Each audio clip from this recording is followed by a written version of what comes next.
We will start now the second session, and before we discuss the issues of how the gender equality correlates with very many different areas, policy, activities, economic. So we have the honor now to invite to have the speech of the present presidency, and I invite Mr. Reinis Uzulnieks, who is Parliamentary Secretary of the Ministry of Welfare in Latvia, to express the opinion of the presidency. And as I said in the morning, it's really very nice that the Vice Minister managed to come after all this big celebration, which is summer, and in Latvia in particularly. So we appreciate it very much. And now you're welcome to take the floor.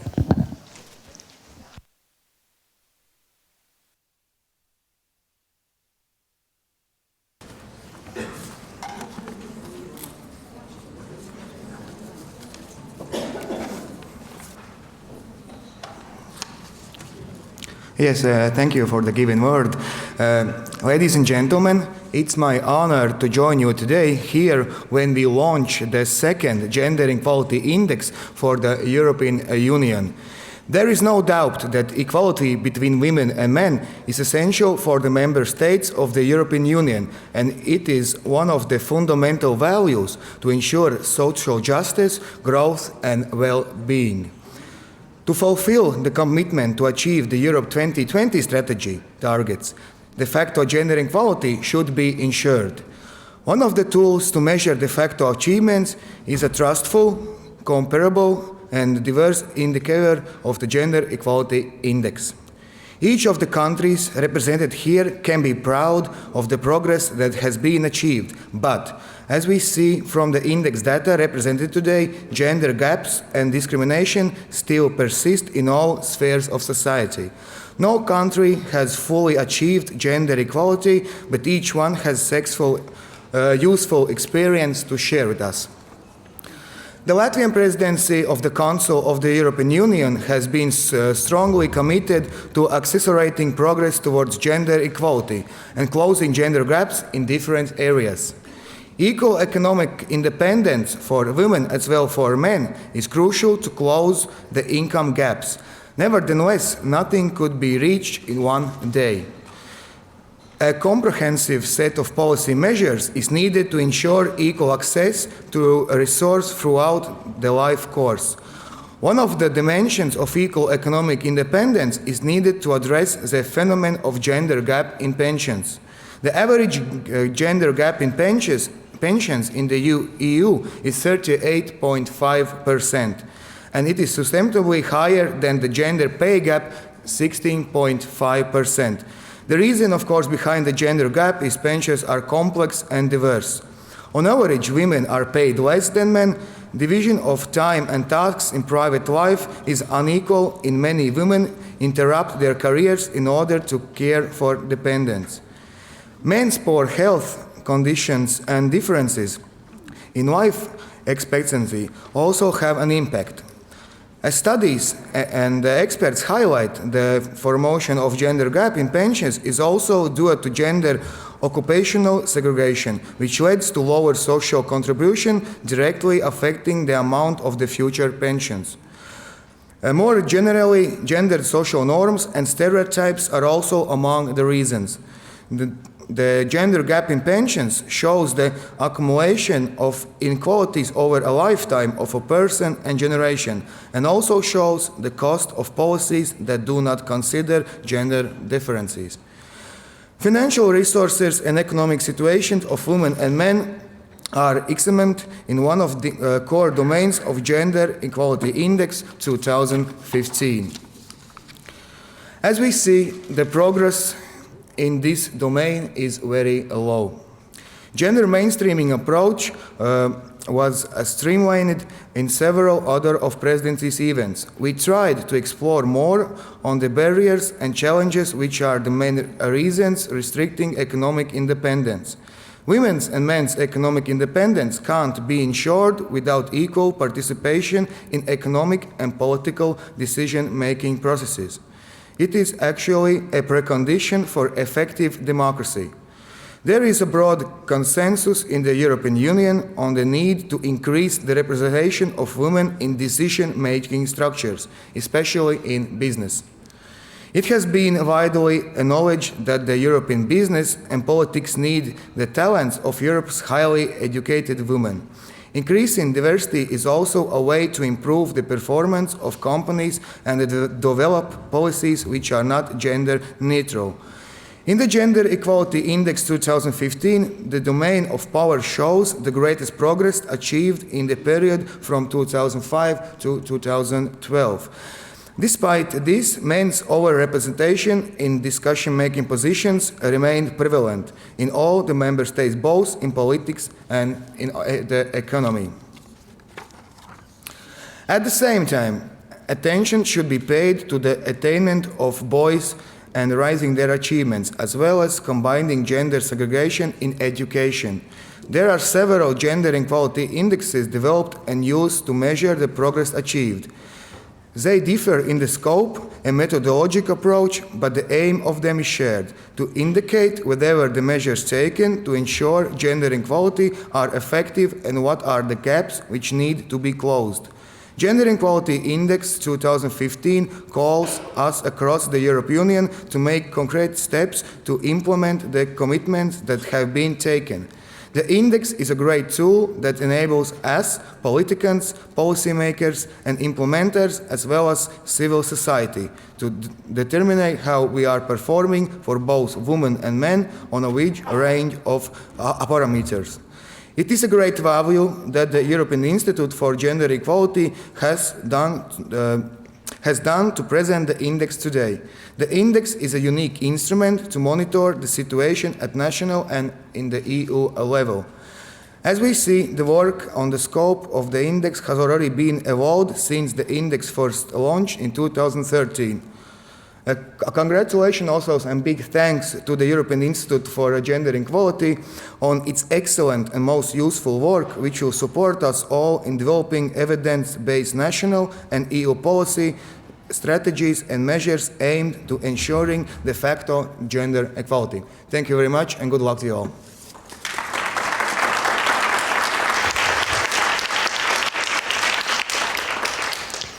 Thank you, Vice Minister Uzulnieks. And now, while the next panel of the session 2 is taking the seats, I would like to briefly present the moderator of the panel, director at our partner DG Justice, Salla Saastamoinen.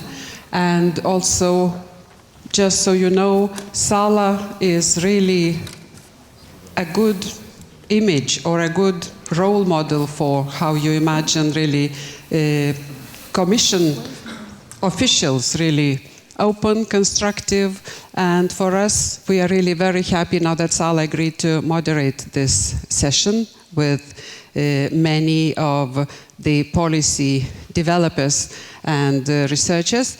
And before the session, Viginta, our researcher, and in particular with the profile on economy, will present, as you see, part of the index where you see in the report, where we see how it correlates, how can you interpret the data, and which conditions, which examples, which interpretations it can give. So Viginta, please take the floor.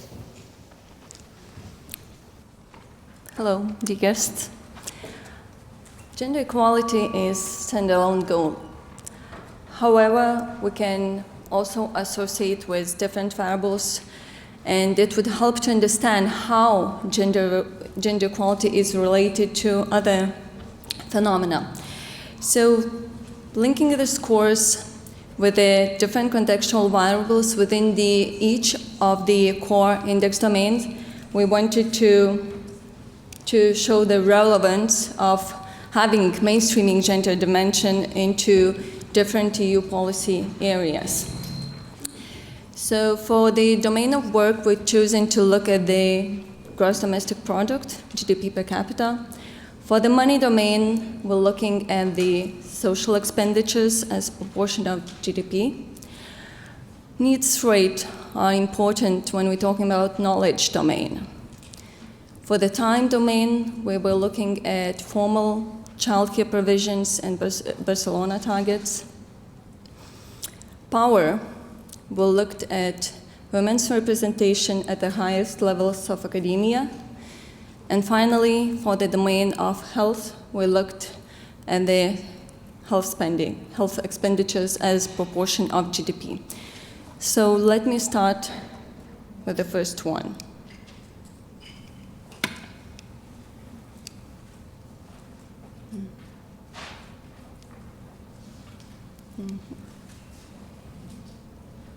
I'm sorry.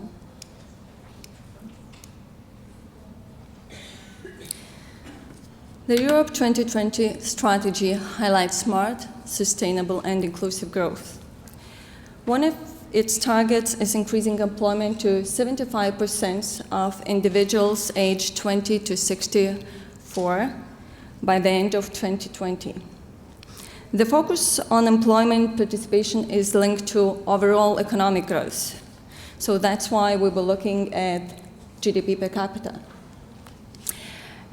So on the vertical axis, we have the scores for the gender equality index, and on the vertical, we have the values for GDP per capita.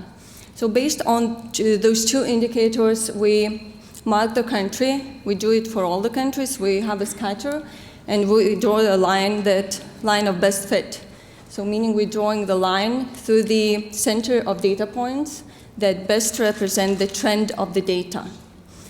So what we see when we cross those two indicators, we see that in the countries where there are higher levels of GDP per capita, they also tend to score higher in terms of gender equality index. Of course, there are high variations between member states. As you may see, for example, two countries, Luxembourg and Austria, they are the ones with the highest GDP per capita. However, the difference is 2 times. So in this case, what we sometimes do, we definitely see that Luxembourg is outlier in this case. So we remove it from analysis. So we do analysis once again, and what we have then, a correlation coefficient improves. Well, correlation coefficient runs from -1 to 1. The closer to 1 it is, the stronger the association between two variables is. If it's 0, there is no correlation between those two. So at the first instance, we have correlation of 0.56, and then when Luxembourg is removed, the correlation significantly improves up to 0.8. So we definitely need to think how to include gender dimension in EU 2020 strategy.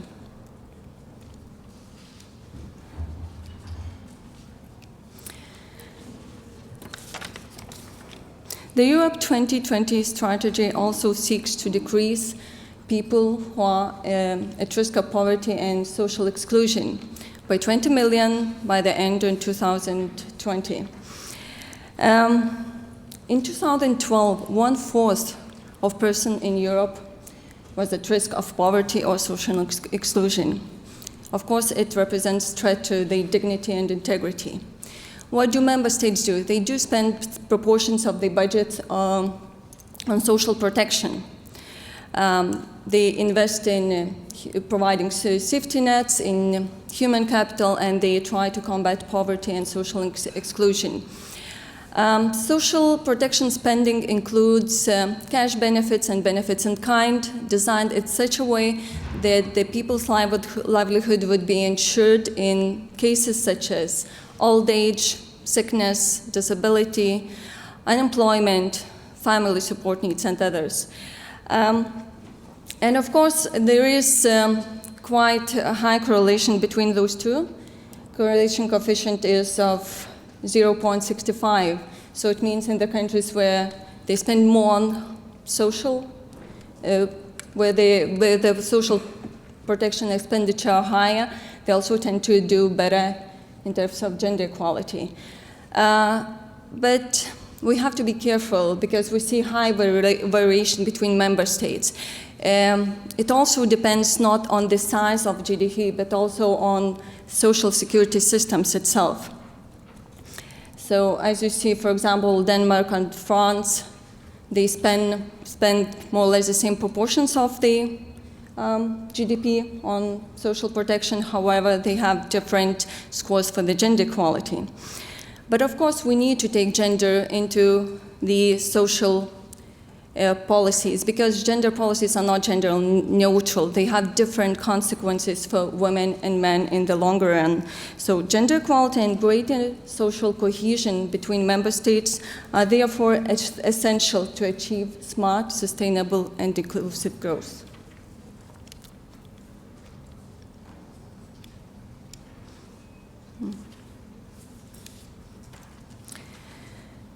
Participation in employment, education, or training is important for young people to become self-sustaining and to have more choices in their lives. The lack both of education and work experience put them in much worse situation compared to more experienced people in times of crisis, because it's more difficult for them to enter the labor market and to stay in the labor market. Of course, it's inefficient not only in economic terms, but it has social implications, because they tend to be more likely to be socially and politically excluded. Differently from other graphs, we see that correlation is negative. So it means the fewer there are young people who are not in employment, education, or training, the higher the levels of gender equality rise. And of course, countries vary a lot. We have high needs rates for some Southern European countries as Italy, Greece, all the same for Bulgaria, while for Scandinavian countries, together with the Netherlands, and some continental countries, Luxembourg, Denmark, Austria, we see that the needs rates are much smaller. However, the scores for the gender equality differs. But given there is correlation between those two, we need to think how to include gender dimension into policies and to unleash the potential of young people.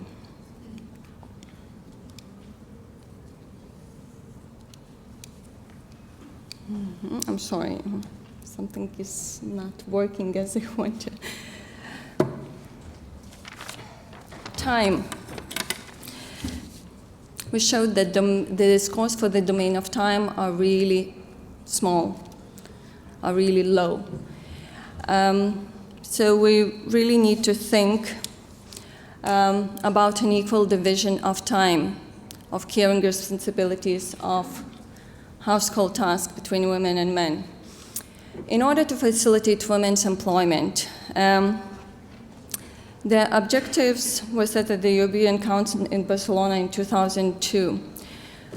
First of the target is talking about ensuring suitable childcare provision for at least 33% of children below age of 3. And the second one is ensuring suitable childcare provision for at least 90% of children between 3 years old and the mandatory school age. As we see, the correlation is really strong between those two. It's one of the strongest. It's of 0.76. So, of course, we're in the countries where more children, young children, attend formal childcare, they tend to do much better in terms of gender equality. And unfortunately, by the end of 2012, only 9 countries reached the target, the first Barcelona target, having at least 33% of young children in formal education. It's, well, Denmark, Sweden, the Netherlands, Belgium, Luxembourg, Slovenia, France, Spain, and Portugal. Investing in accessible high-care early education is important not only because we want to have more women in employment, but it also understood as one of the best means to combat social inequalities and to break the cycle of disadvantage at the very early age, especially for children coming from disadvantaged backgrounds. In the long term, yet again, it contributes to the smart, sustainable, and inclusive growth.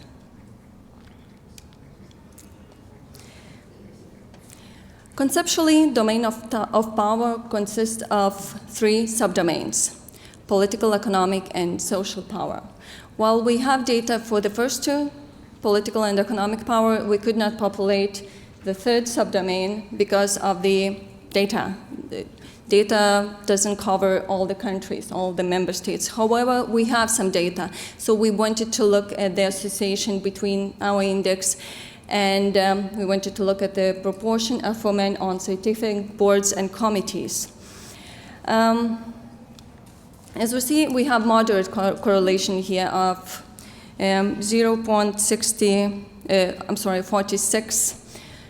So the interpretation is the same. The more women are on boards, the higher levels of gender equality there are.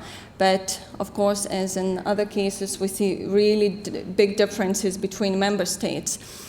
And in this case, Horizon 2020 calls to ensure member states that we need to tackle legal and other barriers for hiring women, for promoting women.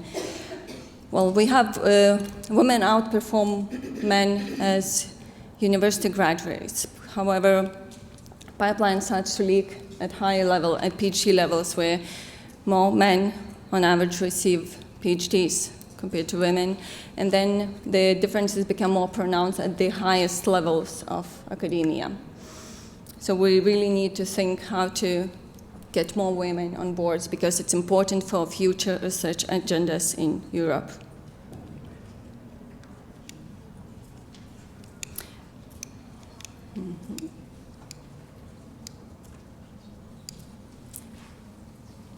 And the last domain is health. Of course, it's important to look at health, because if we're aiming at smart, sustainable, and inclusive growth, we need to have population good health. We need to invest. It does not only mean that it does not necessarily mean that we need to invest more. We need to invest smarter. We need to ensure that no one is left behind, that health security systems cover all the citizens. Of course, we need to invest in cooperation and coordination between member states. In this case, we see that this spending on healthcare varies a lot between member states, from as little as less than 6% in Romania to almost twice as high in the Netherlands, 12%. But well, I want to stress that by no means does higher spending always lead to better outcomes. Because if you look at the middle of the scatter plot, you see, for example, Finland and Sweden, then you see Ireland, UK, and Southern European countries, Spain, Italy, Portugal, Greece. They spend more or less the same proportions on healthcare. However, they really differ a lot in terms of gender equality scores.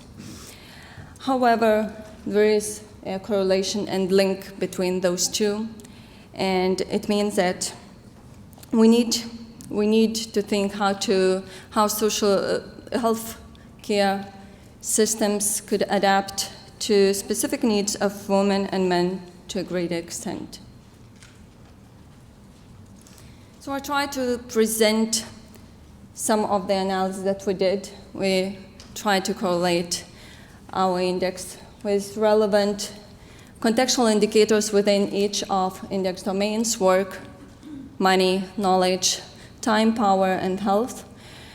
And we tried to stress, I hope we were successful, that we really need to think about gender mainstreaming into different policy areas.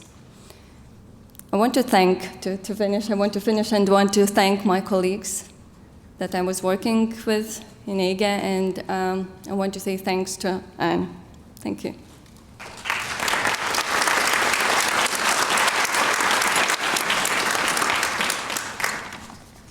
So that was Dr. Viginta Ivaškaitė-Tamošiūnė. Thank you very much for the presentation and leading us to the discussion on the Gender Equality Index in the broader context. First, thank you for the kind words of Virginia, and I will also want to say that I'm also the member of the management board of the Gender Institute, so we continue then from Calliope on this task of moderating from the members of the management board. And I would like to welcome the distinguished panelists. We have here also the good and broad participation. We have the participation from the side of the European Commission. I have here Mr. Xavier Prats Monné, currently Director-General from DG Education and Culture, and we congratulate him becoming the Director-General of the DG Health. So you will have certainly a broad view now in our questions. I also welcome Mr. Baudru, who is the member of the cabinet for the Commissioner Thyssen. Commissioner Thyssen is in charge of the employment, skills, social affairs and statistics. So also very broad areas. We have also then a very high-level representation from the academia. I have here Mrs. Agnès Hubert, who is currently Associate Research on the PRESAGE and Science Po, and this is a program for research and education on gender knowledge. Very much welcome. And further, I welcome Mrs. Wendy Sigle, who comes from the London Schools of Economics. Welcome. And then the panel gets a view from the side of the civil society. We are very happy to have Mrs. Viviane Teitelbaum, who is the president of the European Women's Lobby, of giving the views on that side.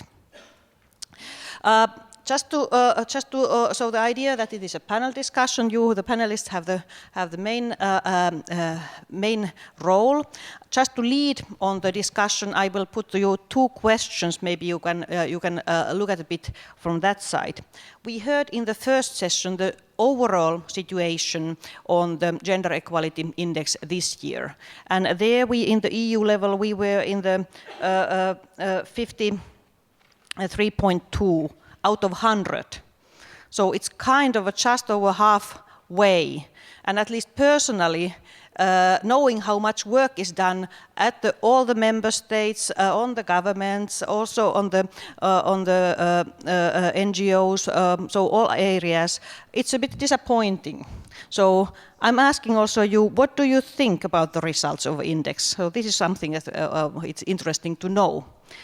Secondly, we just then saw the very interesting looking of the level of the gender equality compared to some other indicators. The report now shows that the index, so high level of gender equality, correlates positively with the GDP per capita or social protection expenditure. So that implies that if we have countries where we have this high level of gender equality, we have greater economic development and better ability to tackle poverty and social exclusion.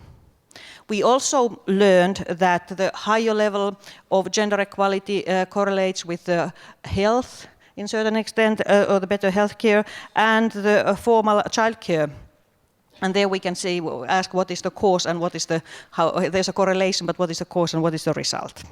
But it was also then important to see that high level of gender equality, in those countries there are fewer young people who are not in employment, education and training. So that way we get different types of the policy results. So that I would like to then ask that, how can you use this information in your work, or how can it be then used indeed in efficiently? So with these two questions, so what do you think of the results, how this kind of information can be used? I maybe start from this side, and I give the floor first to the Mr. Prats Monné, please. Thank you. Hello. Thank you. Yeah. Well, from the point of view of education, I mean, well, the gender is such a strong determinant of outcomes of professional careers that what the report tells you is that this report should be a compulsory reading for anybody who wants to do policy, because you cannot ignore the gender dimension when you do policy in education. Let me also say that politically, the report gives, I think, a very strong, simple policy message. We know the extraordinary importance of human capital for growth, for sustainable growth, for development, for inequality. What this report tells you is that there's a huge waste of human capital because we have women that are more educated than men at all levels, and then that level of education is not exploited in the labor market. It disappears. To put it very brutally, what the report shows is that, especially in the field of education and education professions, we don't have a glass ceiling in Europe. We do have a big fat layer of man that stands in the way of women's careers. This is a very simple policy message that comes up. But now let me not fall into a purely negative view, because there is one extraordinarily uplifting message here. And this is that indeed women do better than men and have better access to education, lower early school leaving levels, higher tertiary attainment, and by 10 points in most countries. Now, let's not underestimate what this means, and let me give you a reason not to underestimate it. As you know, there were signs of teaching in Oxford in 1095 or so, 1,000 years ago. Now, can anybody guess when women got equal access to men as students in Oxford? 1957. So it took 1,000 years. And you may consider this might be a rather slow pace for universities to adapt to society. But the reality is that between then and now, you have now a really extraordinarily favorable position of women as concerned as to access and outcomes of education. That's the good news. Now, what the report also tells you, however, is a few more troublesome things. One is the sector distinctions in education. And here it is, I think, interesting to see how women are discouraged, in a way, by society to go into scientific disciplines. And I do mean discouraged because, in my view, the reason why there is so few women in scientific careers and so few women in STEM is a matter of lack of self-confidence. We know for a fact that women have the same cognitive capacity as men, and yet they do not dare go into scientific disciplines. I think the lesson here in policy terms is that you have to start very early. Young children have the same intellectual curiosity vis-à-vis science, vis-à-vis nature, vis-à-vis other intellectual areas. They lose it at puberty. So we have to start early to make sure that young women don't lose confidence in their own capacity for scientific advancement. Then turning very briefly to not education as a way to acquire skills, but as a profession. Now this is really something. Because there you see an extraordinary degree of sector segregation. I mean, in some countries, 99% of early childhood and care is given by women. I mean, that tells you something about the vision that society has as to who should take care of children. And the same thing is, as you go up, of course with lesser importance, but as you go up all the way to higher education and research, you see that professional careers are grossly gender imbalance. And this is really something where one should look at in terms of policy. One last comment on the second question, sorry for being so long-winded. What to do and how can this be useful for policy? Well, I can tell you at European level, for me it's very simple. In the field of education, as in the field of health, by the way, we do not have regulatory powers. We cannot tell countries what to do. We cannot tell countries how to organize their education curricula. But we can, and certainly should, in my view, tell countries how they are doing.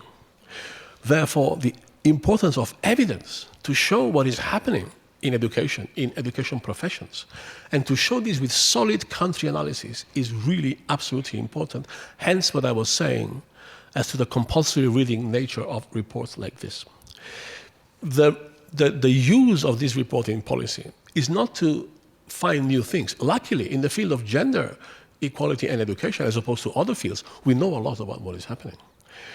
The importance is to make it visible, to make it known, and to insert it into the policy-making process. This is really what is critical, and this is what I think the use that one could make of these reports. Sorry for being so long. Exactly. Thank you very much.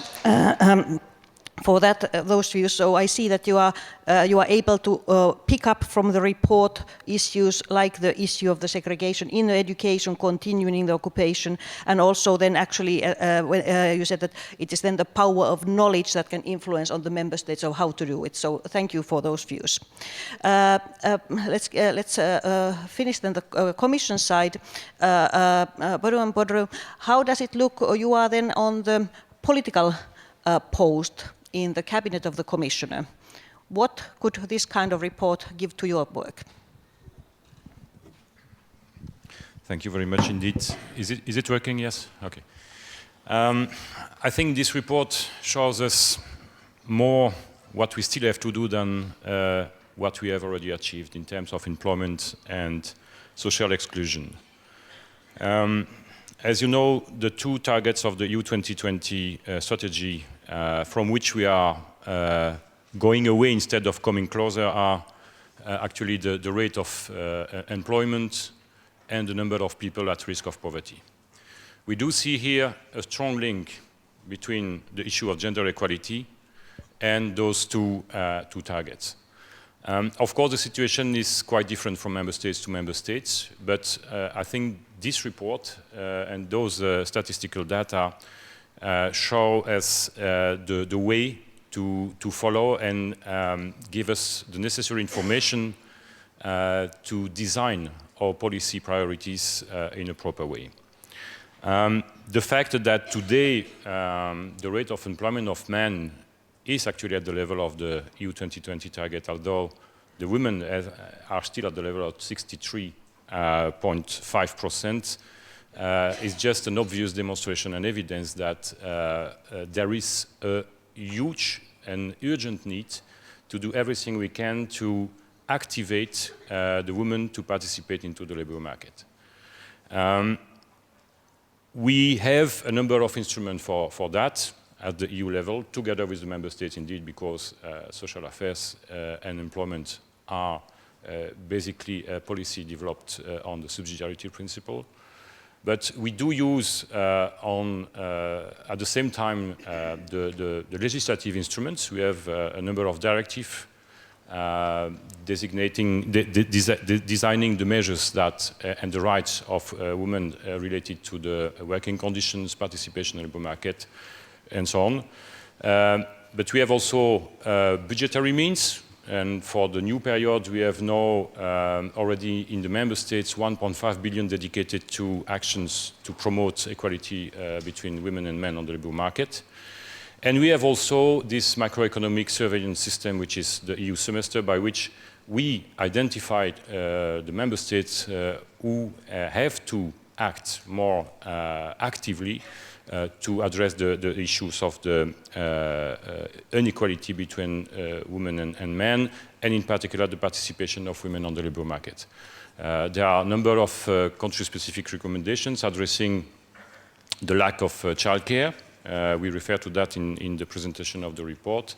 There are also recommendations regarding the age of pension, where we have still member states where women have to leave the labor market earlier than men, and that leads at the end, taking into account also the specific work schemes that the women are in majority in, to a gap in the pension, which is indeed about 37%, 38%, which is the door for entering the poverty part of the society. So we are committed, and Marianne Thyssen said it clearly during first hearing in the Parliament last year, but also every time she's meeting ministers of labor on the need to do something concretely to improve the environment, facilitating higher participation of women on the labor market. For the moment, the Commission is considering a social agenda, and one key element of the social agenda is the common floor of social rights. We can consider that with the acquis we have as regards the equality between women and men on the labor market in the different legal texts, the treaties first, but also the charters, the regulations, the directives, including the operational programs for the European Social Funds. We have already there sufficient instruments, legally speaking, to establish this common floor of social rights for the equality. The problem comes when we turn into implementation of all that. And therefore, we need information on what's happening on the spot. And therefore, and that is the second question, this report is, of course, for us a very valuable source of information. Also because it is much larger than the indicators that we have now to measure the progress in terms of employment, in terms of reintegration of youth unemployed on the labor market.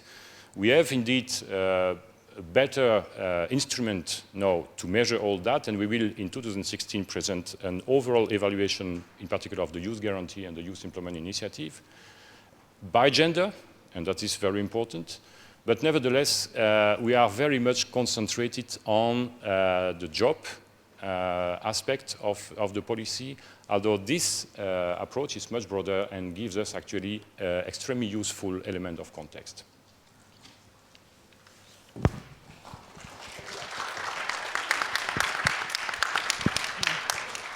Thank you very much.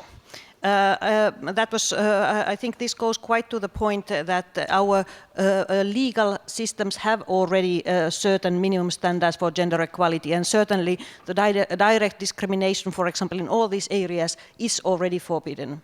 So that way it is to tackle with the structures that are there in the implementation, and the report and the index here gives then this kind of the evidence overall and for each member state, because you mentioned also the European semester, which is naturally member state by member state assessment. So thank you for those remarks. Then we'll see if we have other types of the considerations when I will ask then Mrs. Agnès Hubert on the reflections on how the information and report can be used. Would you use it in your work? Thank you very much indeed. Does it work? Yeah. Thank you very much indeed. I mean, your first question was about sort of, I mean, how do we sort of appreciate the sort of stagnant sort of rate of gender equality in Europe that we can sort of look through, I mean, sort of see through the index. I must say some of the magic of the index, and I mean the EIGE team sort of knows that I'm a great fan of it, is that in fact you've got a stagnant rate, but having sort of this sort of 6 areas, and I mean 8 areas effectively, plus having sort of really detailed statistics by member states or indicators by member states, means that you can really sort of do I would say focus surgery, right? It was very well illustrated by the Luxembourg minister this morning when she sort of looked, the question of power is one of the issues in her country, and she sort of really sort of, I mean, she said what the measures they've been taking. I mean, obviously you're not going to have sort of improvement the next day, but because it's so often a long-term thing, but it is really an extremely useful sort of tool for sort of really pointing at the area in this country or that country which is sort of lacking. So my area of work is gender equality, but I've been working a lot on sort of future studies and on indicators in general beyond GDP indicators. What you measure, you treasure.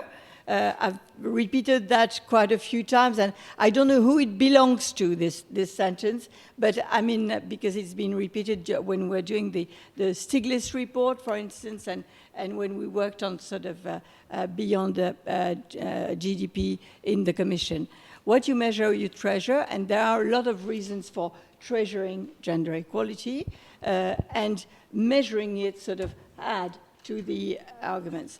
But what, I mean, when you look at future studies these days, I mean, the future, I'm sorry, it's very broad brushed, but is more and more gloomy. let's sort of see it, right? I mean, there are sort of a lot of opportunities and a lot of reasons for optimism, but there are much more reasons for pessimism at the moment. And what is really good about future studies is that it really sort of shows what impact policymakers can have. And I'm a great believer in knowing that policymakers can have a great impact. And indicators are certainly one of the important tools for this impact. So I've got to, I mean, this impact is how? I mean, there are sort of 4 ways how to use indicators to have an impact, right? For the conception of policies, right? I mean, as I was saying, for the example of Luxembourg, I mean, you look where you've got weaknesses and you act there. For also the co-construction of outcomes with stakeholders, and this is an important thing which has still got to be developed with the Gender Equality Index in particular. For advocacy and justifications, I mean, you don't sort of see in the press. Yes, I mean, the World Economic Forum has managed to sort of get its index in the press every year at the same time, and then it's commented. And you sort of see journalists sort of comparing the results of their country to others, etc. So, I mean, advocacy is certainly an important thing, and for evaluating the impact of the crisis. So for these 4 reasons, I mean, for these 4 stages, I do think that we are very much at the first stage in gender equality policy. It's lucky enough that this update of the Gender Equality Index is coming at the same time as the conception of a new strategy for gender equality. When looking at the Maria Neuschel report of the European Parliament last week, I'm really sort of saw that the structure of the index is almost there. You've got education, you've got health, you've got work, and I do think that, I mean, the 6+2 areas of concern of the index could be the sort of backbone of the new strategy, because they are, you've taken 3 years, I think, to develop the conceptual framework, and I think it's been extremely well done. Not easy, but extremely well done. And I think these 6 areas plus the two sort of areas are really sort of the important things if you want to progress with gender equality.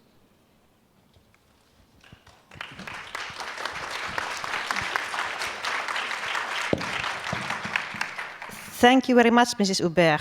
So thank you indeed putting it also there as a conceptualized, that it is making policies, but actually then involving the stakeholders, also what you said, and keeping the advocacy and justification. So these are the things where you said that we could be actually then stronger in the policymaking in the gender equality. Thank you. How does it look then from your point of view, Mrs. Sigle? Is this working? Can everybody hear me? Yes? I'm going to preface my comments with a little contextual information of my own. I'm a vegetarian, and that's relevant for one reason that I'll get to in a second.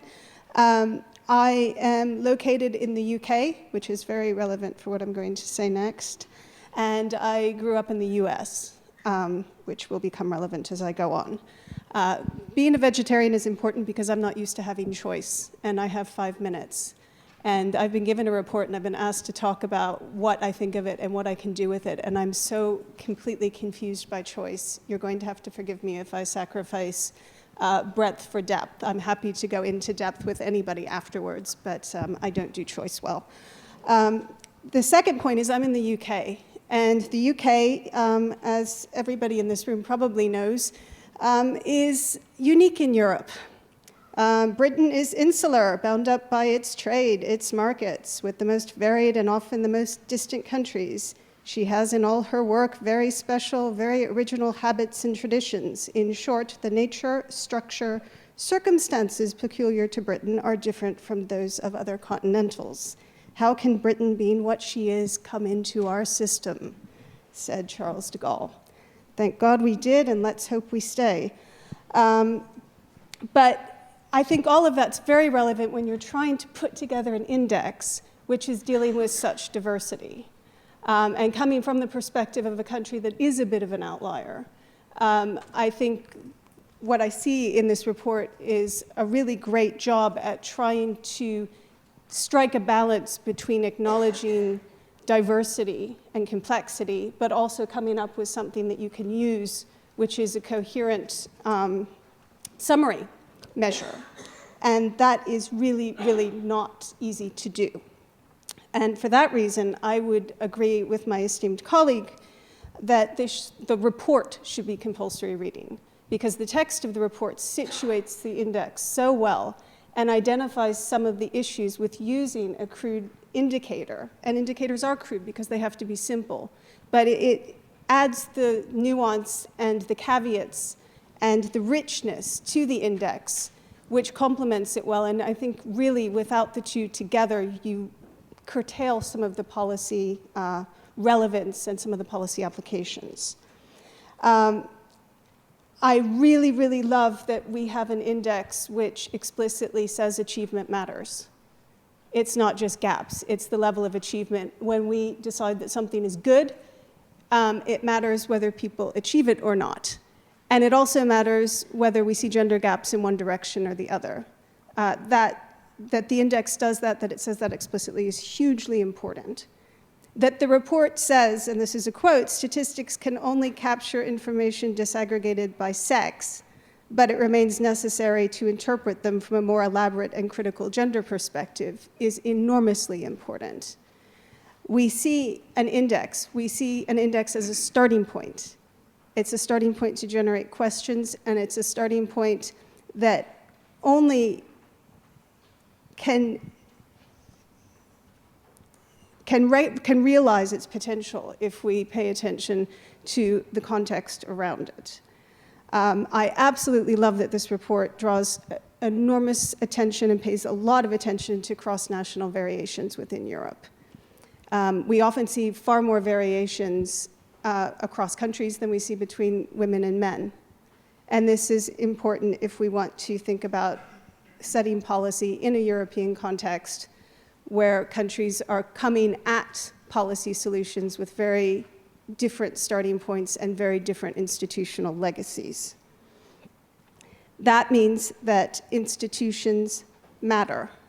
Institutions matter at the national level, and with an index like this and the way that it's presented, we have a different way of thinking about gender equality and a useful way of thinking about gender equality because our attention is drawn to that.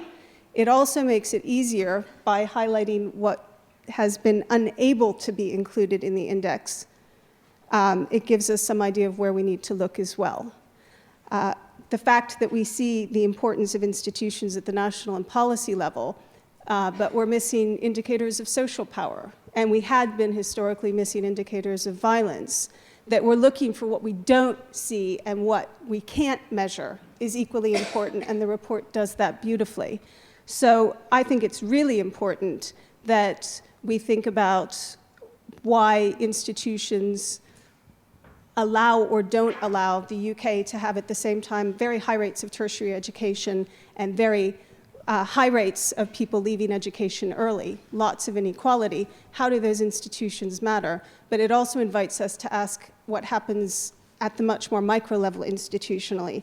What is it that allows British scientists to say women scientists should work in separate labs, that they distract men from their work, fall in love with male colleagues, and cry when they're criticized? That's an institutional matter as well. And if we don't contextualize indicators, we can only go so far.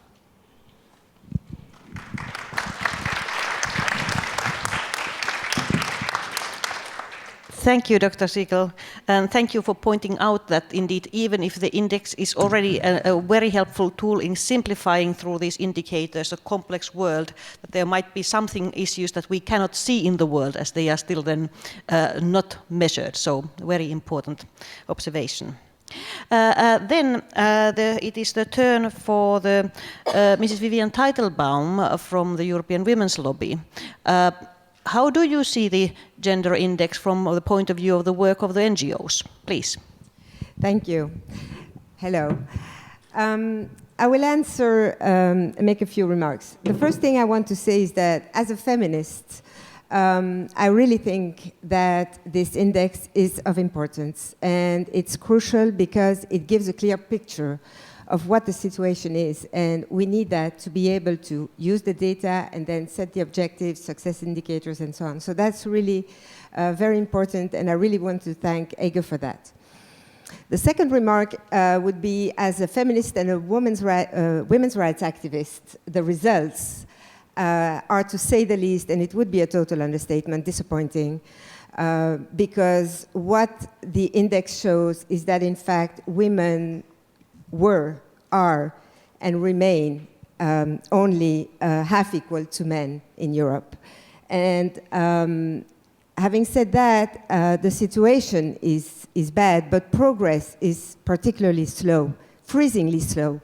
And so probably the lack of progress is even more disappointing than the result as such, because we see that during those last 10 years, the situation has not evolved in many areas. And interestingly enough, we should point out that where the areas where the results are better, like employment and pay gap, are those areas where the EU has set priorities to make things move and go to a better place. So what that tells us is that we want the EU to have priorities and to have a global strategy on equality between men and women, because if you do that, then maybe we will have better results in many different areas, because where there's a will, there's a way, and when the EU wants to get somewhere, it can help to go there. So this is something that is very important to us as feminists. That means commit through the EU strategy, commit to break gender stereotypes, and I think this is something that has to be repeated. Commit to go to the realization of gender equality through breaking gender stereotypes. There's no other way, through education, you mentioned it, through legislation, through changing mentalities, working with the media. I mean, it's a whole as such, and we need to work on that and to move on that. So when I say move on, I mean accelerate. Commit and then accelerate, because as we see, progress is nearly non-existent. And so we need to accelerate, and that means to use the tools that exist, that have been put in place, and maybe to invent some new tools and to think out of the box, to see that we will not meet again with the next index and see that progress has not happened again. We really need to put those tools into place, to put the success indicators, and to really define where we want to go and how fast we want to evolve. We have tools like quotas that are being used. We have tools like gender budgeting, for instance, that we could use at all levels of policy making. It's an excellent tool, by the way. I don't know if you know about that tool, but it really measures how spendings are being done and if they are to the benefit as well of boys and girls and men and women. It's something that you can use from the local level to the European level. It's something that could be used to really put things forwards and have maybe a better index in the near future. And then what we need to do also is to invest in the means and give the means to be able to invest, which means money, of course, to those priorities that needs to be set, because if you don't have the means to go forward, it will not go forward. We all know that. So it means support women's organizations, but support legislation and really invest in those areas, because otherwise I'm afraid that the next index will be at the snail pace we have been going to. So these are very important issues. I think that we really need to shake things up a little bit. And when we see this lack of progress during those 10 years, I think that if NGOs will use the index, and the index doesn't even mention, you've said it this morning, violence against women is not included, sexual and reproductive rights are not included, so it's probably even worse than what the story is being told. So I think we really need to decide to walk the walk and talk the talk and to move on, use the information, use the data, implement the tools, create new tools, and get there to a better equality between men and women, because there's no reason. I mean, ladies and gentlemen, there's no reason. And I'm saying that, you know, as president of the European Women's Lobby, and I cannot believe I'm hearing myself saying that, but in 2015, there is no reason for women to be half equal to men in society, in Europe, in the world. So let's move on to a better place where women and men are equal, and maybe to a feminist Europe. Why not? Thank you.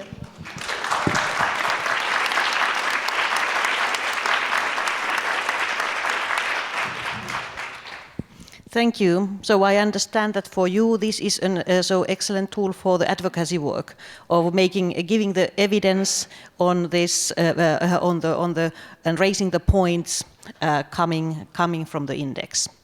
Now I ask first the panelists: is there anything that you want to comment on what you heard each others to say?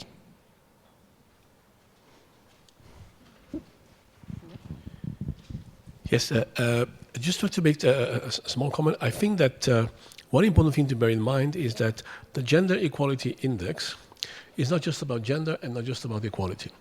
And I think that the case for gender equality, the case for justice, the case for fairness, the case for women is there. But it's also extremely important to show that gender equality is not in the interest of women, it's in the interest of society.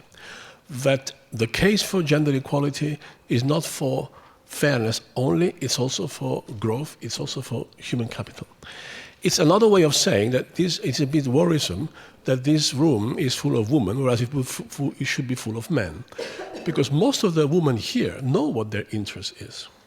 It's just that what we are saying here is also in the interest of the men who are not here.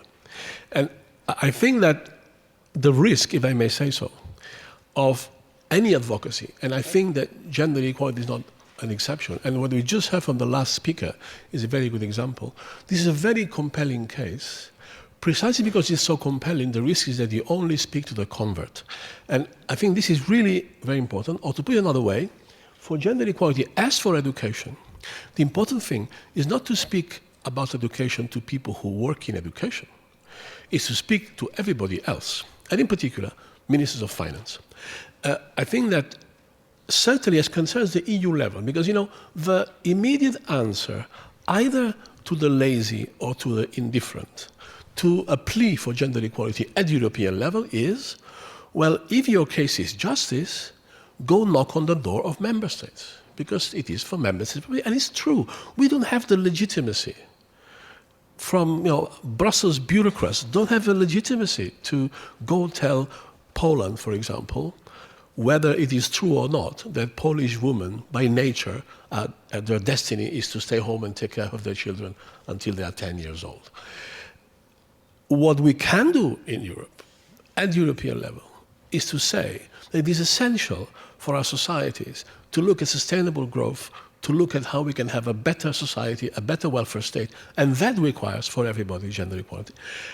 I think that this presentation is just as necessary as the very compelling and, of course, necessary case that it is a scandal to see that if what is being done to women in the world was done to another category, it would be completely unacceptable. And yet, on the grounds of tradition, we accept things we should not accept. This is a perfectly valid case, and we should not stop making it. But there's also the economic case for gender. And I think that this is critically important, especially if people like you want to have an impact on people like us, European institutions. Thank you very much. That was indeed about the influencing to the right target groups with the when the information exists, so that is there. Yes. Yeah. Thank you very much. I mean, sort of listening to Xavier, yeah, I want to first of all sort of thank Viginta for sort of bringing this sort of broader picture, because this is the title of our, and this is really for the betterment of our society. I would like to add, I mean, everybody knows it in the room, I presume, but there is a sort of gender mainstreaming commitment in the treaty right? You've got to eliminate inequalities and actively promote equalities. This is what the member states have committed to. And I would like to maybe ask my two Commission colleagues if we've got time. I mean, I know that in their respective sectors, I mean, that's where gender mainstreaming, because it's in all policies, gender mainstreaming is certainly much better integrated than in a lot of others. But have you got any ideas about sort of mechanisms, maybe using the index to actually convince transport, regional policy is probably a little bit more mainstreamed as well, but I mean other policy areas, the digital agenda, etc., on how to actually take this commitment to eliminate inequalities and promote gender equality in their policy. Thank you. That is also then the question about how to putting it in the broader context, and I will give the floor then there just to mention. Naturally, we are in a very good place in the event of the Gender Institute of talking about the mainstreaming, because one of the projects of the institute is to make a mainstreaming platform of providing kind of tool to going it broader. So that way we are all working on it. Please, you wanted to take the floor. Thank you. I would like to say three things. First of all, I cannot agree more with what Xavier Prats just said. I think gender equality is, of course, not only a question of ethical imperative, it's also an economic imperative today. And I think the figures we have in this report and also in other reports, the Euro semester process demonstrates that very clearly. Now we have to act and take decisions on this basis to address concretely the issue of a lack of participation of women on the labour market, not only for themselves, but also for the global economy of the EU. That is one thing.